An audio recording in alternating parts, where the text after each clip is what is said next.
Hello people of YouTube, I'm Anna, aka Articulately Composed, and if you know my channel, you know I'm a composer. I've been in various levels of school for music for years now, but I've only just recently dipped my toes into the terrifying world of being a freelance composer. And if you also make music, or if you're any kind of artist for that matter, you know, it is hard to make enough money to survive. Really fucking hard. If you are new here, hi, I'm Anna. I'm a composer, singer, voice actor, general content creator, but I am also an anti-capitalist. I want to explore the concept of anti-capitalism and how to take a stand against the billionaire overlords that control every aspect of our lives from the perspective of an artist and creator. So I've partnered with my new co-writer, Jonaya. You all know Jonaya, she does the Tagora voice on like half of my comic dubs, to create a new series of video essays exploring anti-capitalism from an artist's perspective. And what better place to start than explaining why American capitalism makes it so hard to be an artist in the first place. So without further ado, I'm gonna explain how capitalism prevents people from becoming artists and why you should too? This is a new series. I need a new segue into the actual content. I'll figure that out later. Let's get started. So you want to be an artist? Of course you do. You've got something to say to the world and you know how to say it. Whatever your skills may be, wouldn't it be lovely to be able to create the art you love and also maybe pay rent at the same time? Of course, we all exist under capitalism. For now. And we all need to make money to get by. If you're an artist of any kind, it's natural to want to take the skills you have and use them to create a living for yourself. After all, people value art, right? Music, television, performing arts, print media, video games, these span a multi-billion-dollar industry spanning the globe. Everyone loves to talk about their new favorite piece of media, and someone has to make it. So why not you? After all, how bad could it be? Where do you even start as a prospective artist? Maybe you've already got some skill you want to hone, or maybe you're a student looking into an artistic career for the first time. Either way, it makes sense that you're going to want to hone those skills to give yourself the best chance possible at finding work that you can support yourself with. Jonaya and I both have very different experiences when it comes to this, and I'd like to talk about both. I went to school for music. I have an undergraduate degree in composition, and I'm currently at an MFA program at NYU for musical theater writing. Thing is, I am incredibly lucky to be in the situation I'm in. So many things had to line up to get me where I am today. First, if I wasn't lucky enough to be born into a family with a bit of disposable income and parents that valued the arts, I wouldn't have been enrolled in music lessons when I was a little kid. Next, I was lucky enough to grow up in a hometown that really valued the arts too. My hometown lived in the shadow of an Ivy League university and a pretty well-known music school, so not only were the public schools pretty well funded because they were fed by the property taxes of Ivy League professors. See my education system video essay if you want to talk about the stupidity of basing school funding off of property tax. But the town valued the arts a lot, so the band program was pretty robust. Next, I had the extreme fortune to get free tuition at the school my mom works at, which happens to be the aforementioned pretty well-known music school. Most of my friends have hundreds of thousands of dollars of student debt from undergrad. I left with less than 15K. If all these things hadn't lined up like they did, not only would I not have had the qualifications to get into my master's program, but I wouldn't have been able to justify going to a school with a $70,000 a year tuition. The fact that I'm in this program gives me a huge leg up in the industry. A bunch of my professors have had shows on Broadway. A couple of them are Tony winners. So many of the well-known people in the theater industry went to my program to the point where I will not be surprised if it gets me jobs. Thing is, I'm no better than anyone else who does what I do. There are tons of young composers out there who are incredible and completely unknown, and they won't be able to get those kinds of jobs because they couldn't pay for the name recognition. Meanwhile, Jonaya has a degree in mathematics and has spent most of her life working in various database and analytical jobs. All of her artistic skills are things that she's self-taught, things she's learned outside of any formal program. She was discouraged from pursuing an artistic field in college and ended up choosing something more practical in order to support her family. For an artist who's learning everything on their own, they have to be able to develop the same kind of skills and collaborative opportunities without the benefit of being inside a formal program. This can mean more flexibility and freedom, but it also cuts the artist off from networking opportunities and the chance to build contacts. Plus, even if you're attending a formal program of study, that only lasts a short time and then you're out on your own. You might have some advantage, but you still have to continue to develop on your own time in order to grow as an artist. Want to do something you didn't learn in school? You're gonna have to learn that on your own time. That's an issue I'm running into, because despite the fact that I have a music degree, I was never taught how to mix and produce my own music. You'd think that would be important, right? Nah, I have to self-teach that, and I'm really, really bad at self-teaching. At the end of the day, though, either through formal training or learning on your own time, the goal as a professional artist is to be able to create good enough work that people will be able to pay you for what you do. And getting to the point of being able to produce professional quality art, that's just the beginning. Now you gotta find one of those fabled someones to pay you. Probably the best possible outcome is going to be finding regular work as a salaried artist. Sounds ideal, right? You get regular work doing something you're passionate about. Maybe it's not the total creative freedom you crave, but it's a decent trade-off. If you're really lucky, maybe you can land a job with a union that actually guarantees some level of protections, job security, and decent wages. The thing is, this is by far the hardest kind of work to get. There are lots of artists out there, lots of really skilled artists, and competition is going to be fierce no matter where you are. Think of the number of regular positions out there. Staff writers, studio animators, positions in orchestras, and think of how many more creatives are out there that want those jobs. A lot of creative industries, especially ones like animation, film, and game design, are using more and more short-term contracts. Rather than paying to keep artists on board, they'll hire a bunch for a project and then just let them go at the end of it. And that sucks! Every time a job finishes up, you have to go and look for work again. Even if you do get regular contract work, you still have to deal with the stress and anxiety of not knowing if you're gonna get another one after that. Studio hit hard times, industry not doing too hot. Too bad. There's no guarantees under capitalism. And speaking about one of the worst features of capitalism, it's time to talk about every artist's favorite thing in the whole world, the gig economy. You've managed to establish yourself well enough in your field to ask people to pay you for what you do. Maybe you went to school and dropped tens of thousands of dollars on a degree. Or maybe you've spent your time painstakingly developing your own skills in your own time. Unfortunately, you haven't been able to find a regular salary position. The number of those positions is small and competition is absolutely brutal. But you still need to make a living, and you'd like to be able to do it using the skills you worked so hard to hone. So what do? You get out there and look for freelance work, of course.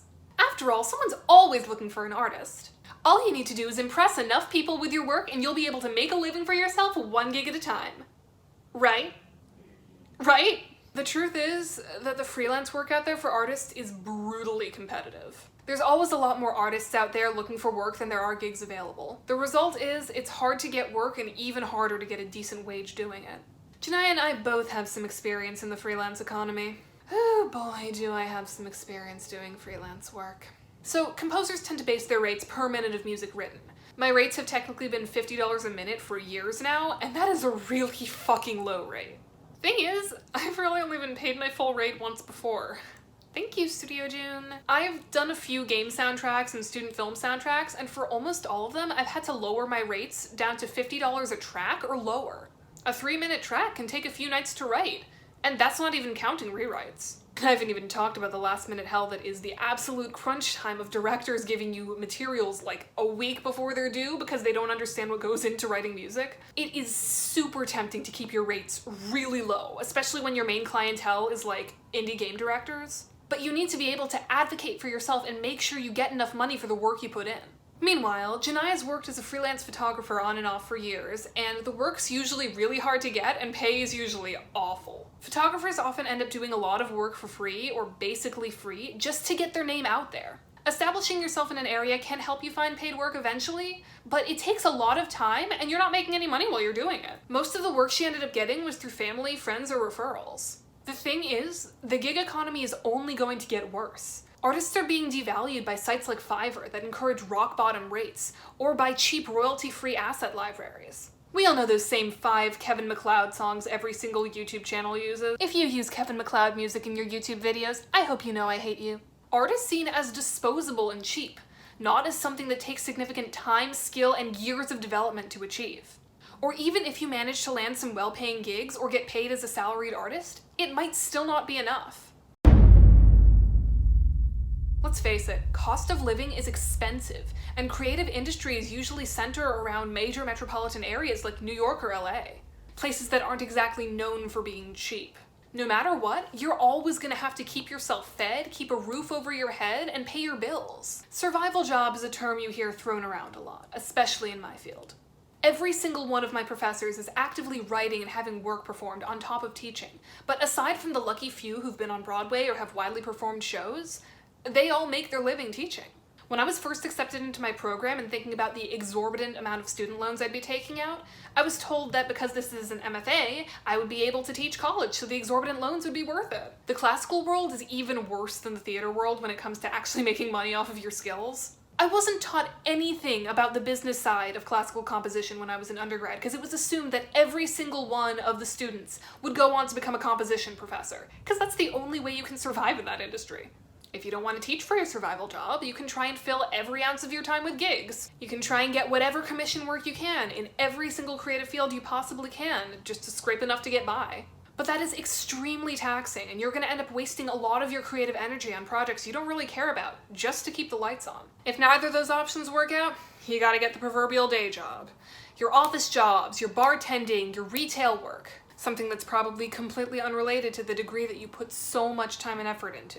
After all, you gotta pay those bills. Have you ever worked a wage job? Have you ever talked to someone who's worked a wage job? Retail, customer service, working in a fucking call center? It's exhausting.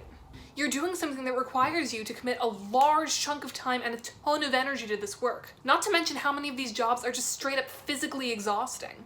And also not to mention, wages are shit. If you're working minimum wage and trying to support a family or have any kind of unusual expenses, you're gonna need to get a second job or work side gigs on top of that. Have you ever tried to be creative at the end of a long day? It's impossible. You're just gonna wanna crawl into bed and go to sleep, or do something that doesn't require your last few remaining shreds of energy. No matter what, we still need to do the basic things that keep ourselves going.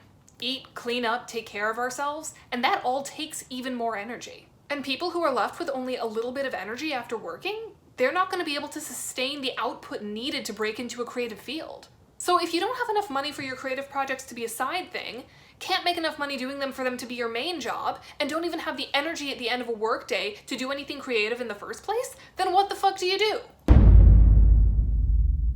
I've just spent however long telling you how much it sucks to be a working artist. Which is true.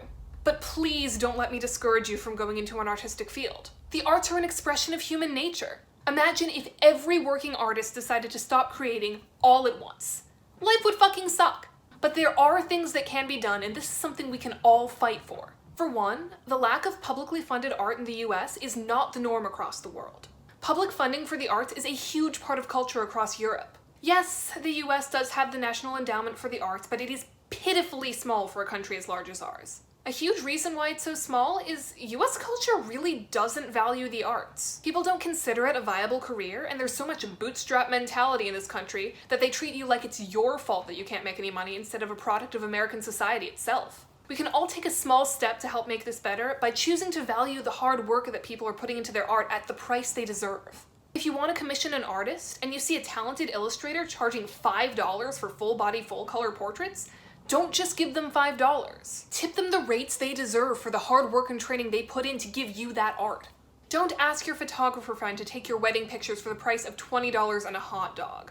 You wouldn't do hours of work for pennies like that, so why should they? Also, fuck sites like Fiverr. Don't support websites that normalize selling your work for the price of a fancy coffee. Creative work is hard work, and we should all make the effort to pay people what they deserve for the hard work they do.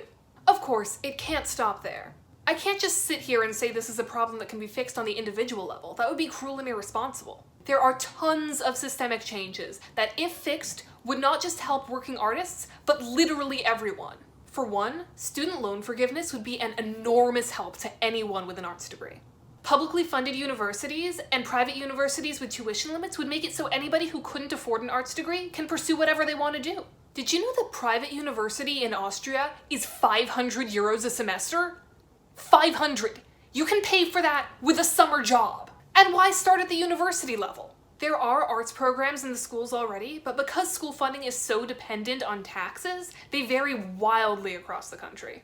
And when school budgets are tight, the arts are the first to be cut. A more robustly funded education system would help everyone, not just the arts. Of course, we can't just wait around for the government to do what they're never actually going to do, so if you want to help in a more immediate way, there's tons of community art schools that offer scholarships for underprivileged kids to go take music lessons or go to art camp that you could donate to.